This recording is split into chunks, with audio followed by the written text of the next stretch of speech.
So cognitive dissonance, some of you may have heard before, is a psychological term that basically says you will change your opinion about something based on your actions around that thing.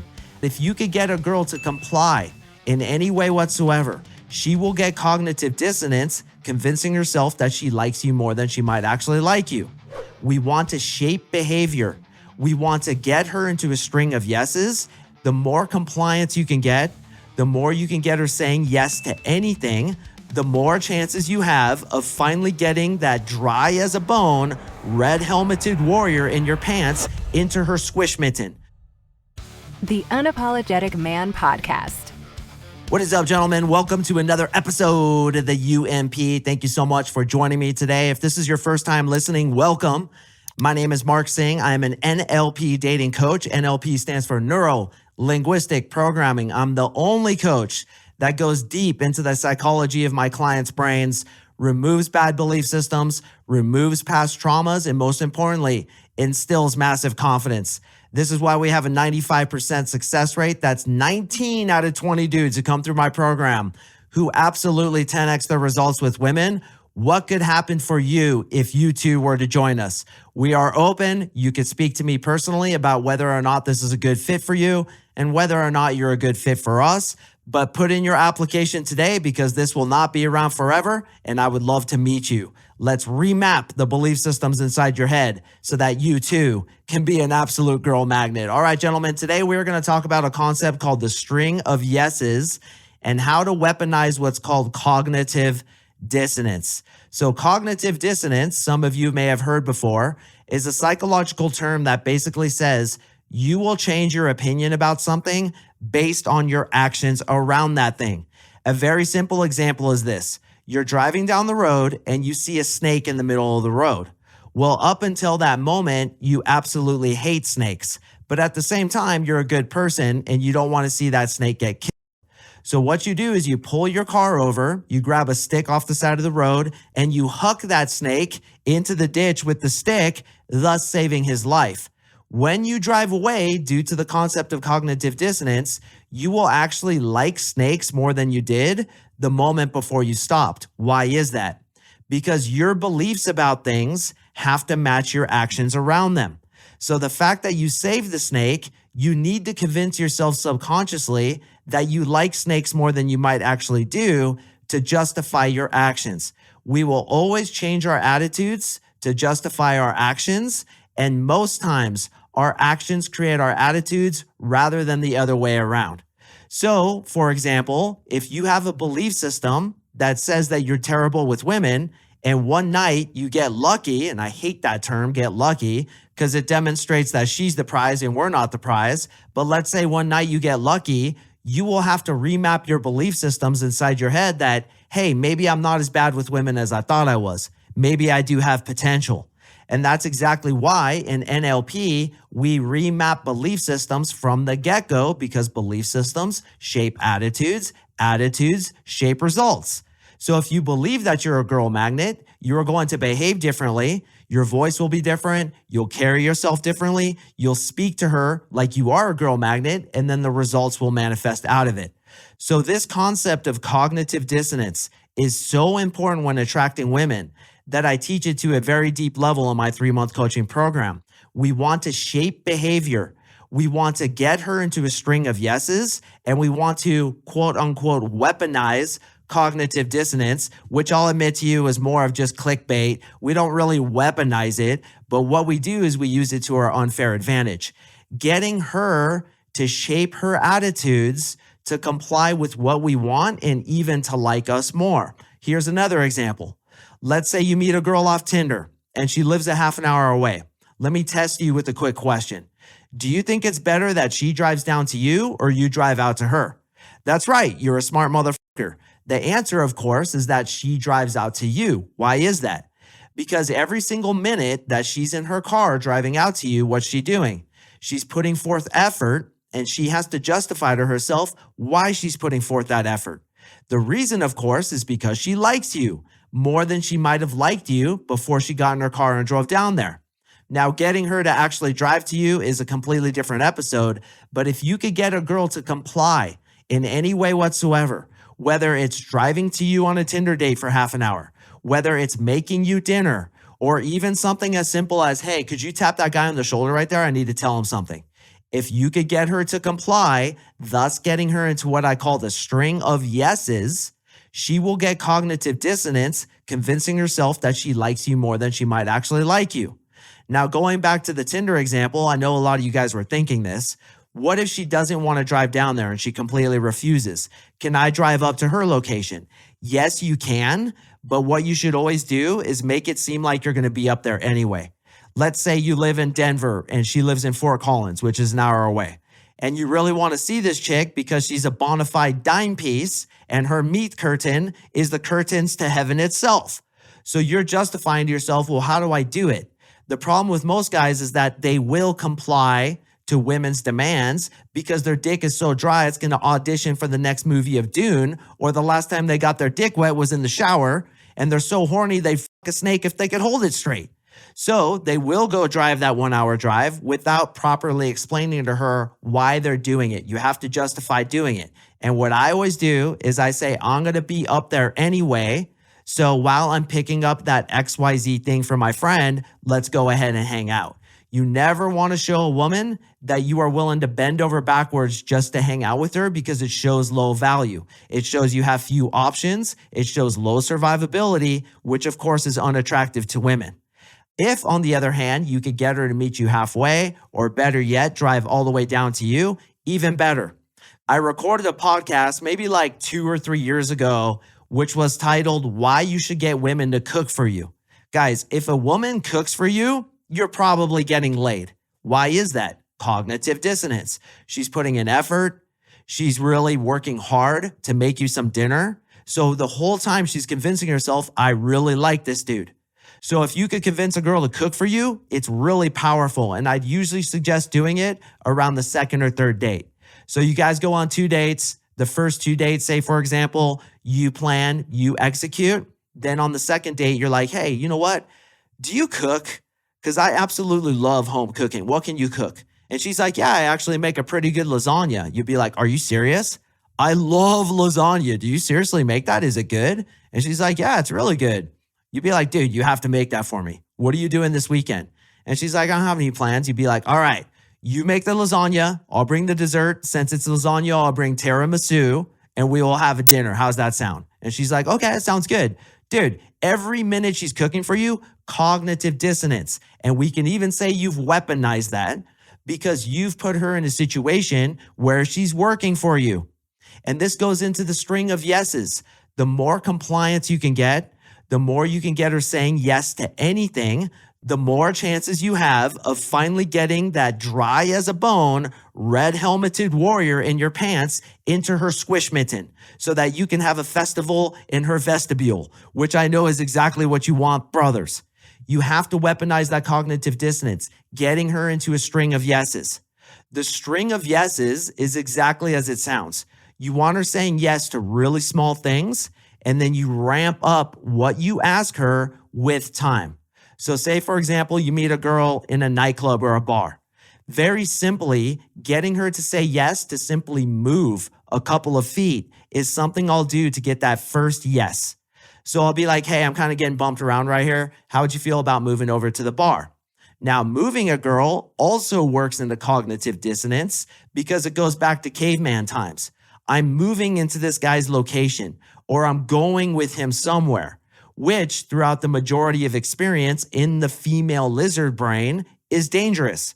So if she says yes to that and trusts you enough to even move 10 feet, boys, and this is a huge strategy, by the way, to build attraction, moving the girl as little as 5 to 10 feet, she says yes to it, which begins the string of yeses. It creates cognitive dissonance. Why am I moving to the bar with this guy? Even so small, boys, I'm telling you, this really works in the female mind. Why am I moving to the bar with this guy? Or why am I going to this guy's table, into his natural habitat, into his territory? Because I must like him. Then you get her to the bar and you're like, hey, could you turn around real quick and grab me one of those napkins right there? Thanks. Yeah, I appreciate it. Actually, hey, grab me a lemon too. Yeah, thank you so much. I appreciate that. Bam, 3 yeses right there. Then a song comes on that you really like, and you happen to be an epic swing dancer the way your Uncle Mark Sing is. Boys, do not sleep on swing dancing or salsa dancing or any dancing for that matter. Guys ask me all the time, where do I meet girls? Go to a fucking dance class, you idiot. That's like one of the best places to meet chicks. So a song comes on that you really like. You're like, come on, let's go dance. She says yes to dancing. Then you lead her on the dance floor, which, by the way, is one of the reasons dancing is so powerful, is because you're leading her, you're getting her into her emotions, and you're controlling that situation, leading her to where she wants to be led. Boys, do not pass up on dancing. It is some of the most powerful shit you could possibly do. So you're in the string of micro yeses, aren't you? Then you ask her for her phone number and she says yes to that. And one thing I like to do that works into cognitive dissonance when I yank a phone number is I actually like to call her right there and then. And this goes back to an episode I recently dropped about 3 techniques to get a girl's phone number. I didn't mention this. And afterwards I was like, yo, I should have mentioned that. God damn it, I missed it. But here you go for you avid listeners. This is for you. When you get her phone number, what I like to do is I like to call her right there and then. So say, for example, we do the example in that previous episode where we exchange phones. I put Sex Machine as my contact for her. I put Hurricane Ashley for her contact in my phone. Right after we exchange phone numbers, I'll call her. While it's ringing, she'll be like, oh, I'm getting a call. And I'll be like, go ahead and pick it up. Go ahead and pick it up. And she's like, Sex Machine, what the hell? And I'm like, yeah, go ahead and pick it up. When she picks up, I'll be like, so hey, Kelly, I actually met this girl tonight. I think she's a little bit weird. I think she might be a stalker Texas Ranger. Do you think I should hang out with her? And oftentimes what girls will do will be like, yeah, I think you should hang out with her. She's fun. She's funny. She's really a great time. And I'll be like, really? You're sure she's a good time? She's not going to like bore me to tears. She's actually fun. And she'll be like, yeah, she's totally fun. What I'm doing there is getting her to sell herself to me, thus enacting cognitive dissonance, thus enacting the string of yeses. Yes, I'm going to give you my phone number. Yes, I'm going to pick up the phone when you call. Yes, I'm going to try to convince you to go out with me. Weaponizing the cognitive dissonance by getting her into the string of yeses. And this continues on the date. Hey, let's go to this place over here. Sound good? Yes. Hey, do you want to meet there or do you want me to pick you up? Oh, I'd rather meet there. Okay, cool. Be there at 6 p.m., okay? Yes. She shows up. What you do when you first arrive to a date with a girl is you always hug her to break the physical ice. And if it's a little awkward, you could even do a side hug. But I always suggest hugging her hugging you, a compliance test, her saying yes, another yes in the string of yeses, thus creating more cognitive dissonance. Then you say, come on, let's go inside. Hey, let's sit over there. She says yes. Hey, do you want some wine? She says yes. Hey, let's get an appetizer. She says yes. Yes, yes, yes, yes, yes. Getting her into that cognitive dissonance. Now, this also goes into a recent episode I did about speaking identity into women. What I'll often like to do is tell the girl how she is, get her to agree with it, thus compartmentalizing her into what she's agreed to because of cognitive dissonance. Let me explain. I know we're about 15 minutes in. Some of you guys are getting a little bit tired, but stick with me. This is important. What you do is you make an assumption about her, a statement about her, telling her how you want her to be. For example, if you feel that she's really flaky, when she shows up on time, you'd be like, you know what I like about you? You seem to always come on time. You seem really reliable. Is that true? The second she says, yes, it's true, you have enacted the power of cognitive dissonance. You've weaponized it, quote unquote. Now she's going to be on time from there on out because she believes that you believe that about her, that she's always on time. You could even say, hey, you're really loyal, huh? Like what you did for your friend there. You're a really loyal person, aren't you? And she's like, oh yeah, I'm super loyal. Now she's going to be loyal to you because you're weaponizing cognitive dissonance, putting her into the place you want her to be in. Now, a lot of females are listening right now getting butthurt, thinking that I'm using manipulation. Girls, don't get it twisted. You could do this to dudes too. Hey, you're a really loyal guy, aren't you? You don't really like cheat on girls, do you? That's what I've heard about you. That's your reputation from our friends group. And he's like, oh yeah, definitely. Dude, he's not going to go cheat on you because we will change our actions to meet other people's assumptions about us. We will change our actions to meet what we want them to think about us. So what you do is you make statements about how you want her to behave. You're like, oh, you like to suck dick, don't you? Like every night before bed, and you actually like to wake up guys with the sick duck, don't you? You like to wake them up with that. By the way, boys, if you don't know what sick duck is, switch the S and the D and you'll know all about it. And she's like, oh yeah, I love to wake up dudes with the sick duck. And you're like, ah, yeah, dude, every morning. I'm just kidding, boys. But seriously, if you could get her to say yes to anything, to agree to how you want her behavior to be, she will continue to act that way due to cognitive dissonance. And you could do this with children too. For those of you who are fathers like I am, I have a 6-year-old little girl. What do you think I tell her all the time? Oh, wow, Lucia, you're really confident. Lucia, you're a really good person. Lucia, you take care of other people. Lucia, you're so honest. You never lie. What I'm doing is I'm shaping behavior for her benefit because I want her to be a good, effective, successful person. But by instilling confidence with cognitive dissonance, getting her to simply agree that she is confident, that she is a champion, that she is a good person, she's going to be that person. I saw a kid wearing a shirt once that said, "Here comes trouble." And I turned to my woman, Marissa, and I was like, that's literally the worst thing you could do is put a shirt on a kid that says, "Here comes trouble." The kid's going to be trouble now. He is going to have cognitive dissonance, assuming that's the way he should be because everybody expects for him to be that way. Mommy and daddy say he's trouble, so he should be trouble, and he's going to be trouble. The worst thing you could do. So what you do is you speak identity into these girls. You get them into a string of yeses, a bunch of compliance tests, getting them to say yes to small things at first and then bigger things as you go. Stating things about their personality and getting them to agree with it, say, yeah, that is the way I am, to shape their behavior, and getting them to do things for you, which creates cognitive dissonance, which will make them more attracted to you, which is why when a girl makes you that fucking lasagna, you're getting your dick sucked that night, brothers, because of cognitive dissonance. So always think to yourself, how can I get her into a string of yeses? Small at first, things that are easy to say yes to. And then how can I ramp that up to get her to do what I want her to do? Also, how can I say how she is so that she will behave the way I want her to? If, for example, you think that she's really flaky and she's not going to show up on time, the best thing to do is to catch her doing something right. Say that's how she is, saying, for example, you're reliable and you're always on time. By the way, like if you say it in an obvious way and she knows you're bullshitting her, you could get caught out. But let's say, for example, you know she's flaky. What you do is you catch her doing something reliable and you say, you know what? I like that about you. You're reliable. If she agrees with it, cognitive dissonance is enacted. You have weaponized that dissonance. She's going to behave that way from that point forward. And lastly, boys, a little NLP secret here. You could actually use this on yourself. Tell yourself how you are. Convince yourself that's the way you should be, and you will behave that way because of cognitive dissonance. If you think that you're a champion and a hard worker and a go-getter, that's exactly what you're going to be. That's your identity. So create an identity that produces the result that you want, which, by the way, is exactly what we do in my 3-month coaching program.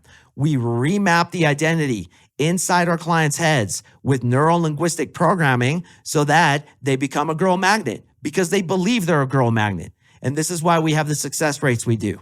Many coaches just teach techniques. What I do is techniques and deep level psychology. Those two factors combined create the unprecedented success that all my guys get who do the work. You might be wondering, well, what's that one dude out of 20 who doesn't get the success? He's the dude who gives up, stops showing up, even though we follow up with them and fucking blow up his phone like, hey, bro, where were you last night? Hey, bro, where's the homework? Why aren't you doing your opens? Hey, dude, the pixel on your NLP is showing me you're not doing it. Like, what the fuck's going on? You can lead a horse to water, but you can't make him drink. Not completely, although I do have some really deep NLP psychological tricks to instill motivation and get these dudes to act, which is exactly why I have a 95% success rate. Think about that. 95% is unfucking real compared to what most coaches get, which is literally like 25%. It's that NLP, man. It is fucking magic, and I would love to show you the magic and true power of this program. Put in your application right now. Let's you and I talk. There's no pressure. I just want to see if I can help you. And if I can, buy the bulk pack of condoms. You're about to need them. No more dick being so dry it's going to audition for the next movie of Dune. Not for my clients, boys. I turn my guys into girl magnets, and I want to do that with you too. Gentlemen, I super appreciate you listening. As a reminder, I drop podcasts on Mondays and Thursdays, so please stay tuned for the next one, and I will see you in the next episode. What is up, brother? Just wanted to thank you sincerely for watching this episode. If you've gotten any value whatsoever out of my content, the single best way to help me is to like, comment, subscribe, leave me a review. You have no idea how much that helps me. Also, if you're struggling with women and you want to talk to me personally about how I can help you achieve your goals with women, sign up for my 3-month coaching program below and you and I will talk. Join us in the Unapologetic Army.